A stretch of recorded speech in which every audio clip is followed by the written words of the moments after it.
दोस्तों, जीवन में सफलता प्राप्त करने के लिए आज भी महात्मा विदुर की नीतियों का पालन किया जाता है।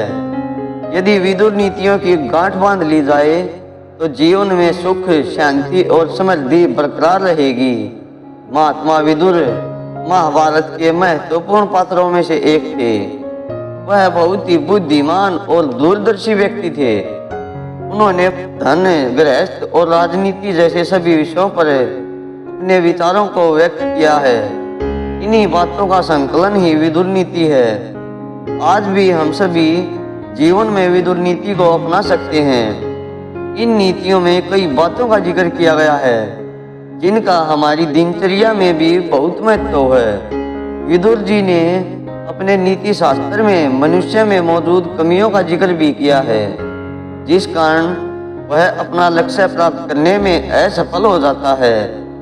इन कमियों के कारण ही उसके जीवन में भी कई बाधाएं आती हैं। आइए इस वीडियो में उन कमियों के बारे में जानते हैं। नींद की चाह।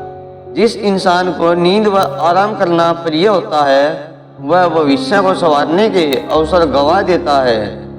दरअसल जब भी आप सोते हैं तो आप कई सारे मौके को गंवा देते हैं। इसलिए जीवन में ज्यादा सोने वाली आदत को त्यागना हमारे लिए लाभदायक होता है। जितनी जरूरी है उतनी ही नींद लें। हमेशा भगवान पर निर्भर रहना। यदि आप हर काम भगवान के भरोसे करते हैं तो यह गलत है। महात्मा विदुर कहते हैं कि मनुष्य अपने काम व कर्म से भगवान का भरोसा जीतने में कामयाब रहता है।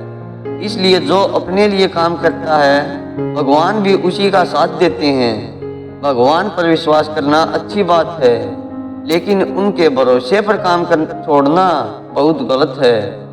आलस्य से रहें दूर।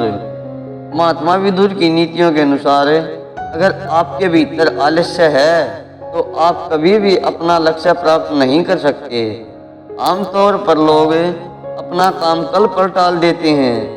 ऐसे में मनुष्य इन सब आदतों का आदी हो जाता है और उसके नुकसान का पिटारा भर जाता है। इसलिए हमेशा आलस्य से दूर रहने की सलाह दी जाती है। अधिक फल की चाह रखने वाला।